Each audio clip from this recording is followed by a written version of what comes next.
acabou de passar a semana do sono, sabia? E tem sido um momento de reflexão sobre o quanto as pessoas dormem mal atualmente, combinado? Me diz aí, você dorme bem, dorme muito ou dorme pouco? Que os três podem ser sintomas de doença do sono. Mesmo quem acha que dorme bem, combinado? Quando a gente acorda por menos de 10, 15 segundos da noite, a gente não lembra de ter acordado. Gente, olha que loucura isso daqui.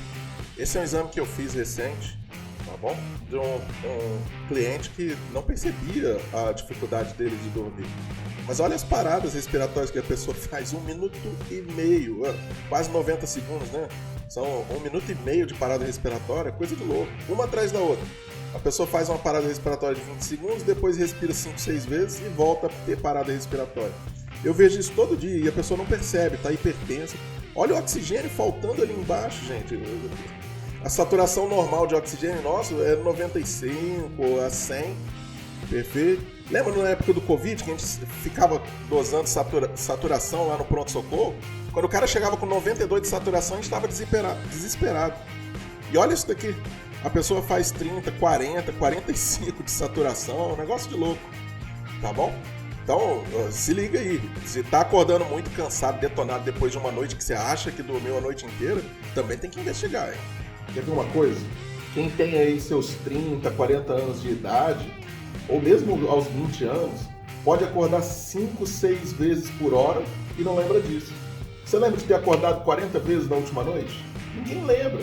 Perfeito? A gente chama isso de despertar breve, antigamente a gente chamava de micro-despertar. Perfeito?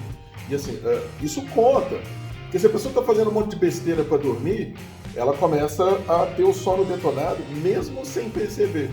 Impressionante, né? A pessoa pode estar acordando 15, 20 vezes por hora e no outro dia não lembra de ter acordado tanto, só acorda cansado, só acorda detonado. Ou fica hipertensa, ou começa a ganhar peso, não sabe de onde está vindo. Normalmente é a gente que está comendo demais, perfeito? Mas a pessoa começa a comer um pouquinho mais do que a média durante muito tempo, quando dorme mal por um bom período. A privação de sono, que é a causa mais comum, né, de perda do sono, é quando a pessoa fica de noite acordada tempo demais ou acorda mais cedo do que deveria. Essa é fácil de perceber, combinado? A pessoa acha que está dormindo pouco de noite, queria ter dormido mais. Não que tenha dificuldade, igual em quem tem insônia, mas ela dorme pouco, porque precisa trabalhar até 10 horas da noite e no outro dia, 5 horas da manhã, precisa estar acordado de novo. Muito comum com o pessoal que trabalha no comércio, tá já? Você acha que o dono da loja, né, é um cara rico, milionário. Na verdade, ele está se matando de trabalhar para conseguir atender os clientes dele. Perfeito? Na apneia do sono, por exemplo, a pessoa fica quebrando o sono a noite inteira.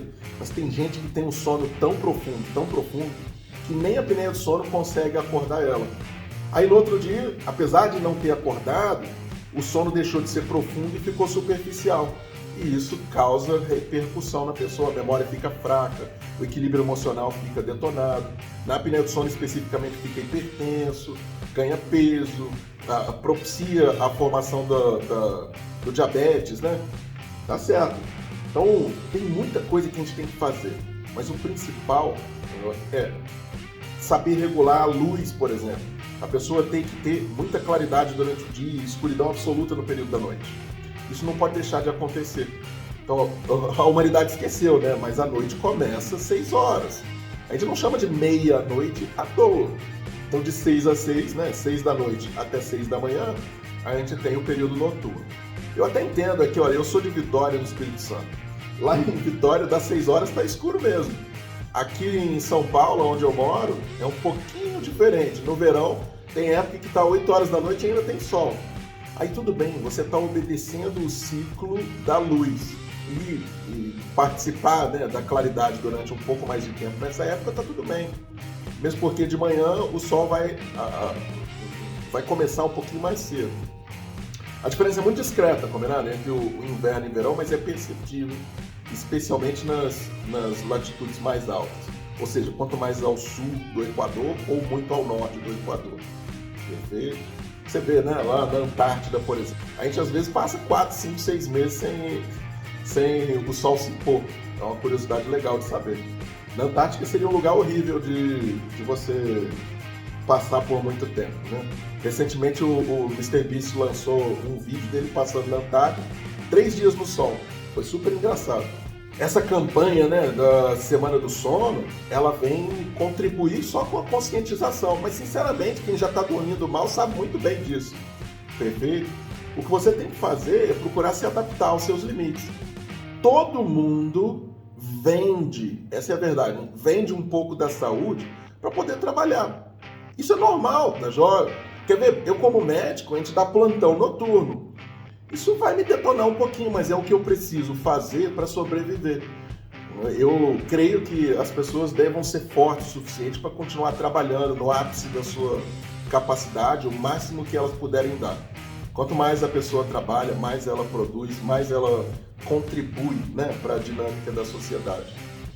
E o pouco de sono que às vezes a pessoa tem que ter é um preço que se paga. Nesse caso, a privação de sono, se ela for muito prolongada, vai gerar sofrimento. Então, cada um tem que saber seu limite. Eu recomendo mesmo é conversar com algum médico que seja especialista do sono, para vocês decidirem em conjunto o que é o mais apropriado para você. E se dorme pouco, pelo menos que seja um sono de alta qualidade. Então, esse é o recado nosso. Não, eu já falei isso antes, não existe quantidade normal de sono, não existe horário normal para dormir. Mas você não pode desrespeitar o próprio sono. Não pode desrespeitar a quantidade que é a sua. Perfeito? Existem fases para o sono. Na infância a gente tem uma quantidade de sono e um horário para dormir. Na adolescência isso muda. E muda de novo na vida adulta. Só que do ponto de vista biológico, a pessoa só é um adulto, né, do ponto de vista do eletroencefalo, da polissonografia, lá para os 25 anos de idade. Até então tem um monte de alteração que são típicas da juventude. Combinado? Então, maturidade mesmo do ponto de vista do sono, para você se comparar com a genética dos seus pais, só depois dos 25, 30 anos de idade. Combinado? Então esse é o recado da Semana do Sono. Procura um médico se você acha que dorme muito, ou dorme em qualquer lugar, né? Dormir demais também é uma catástrofe. E se inscreva aí no canal. Lembra de clicar na notificação para vocês receberem mais vídeos toda semana. Um abraço e a gente se vê.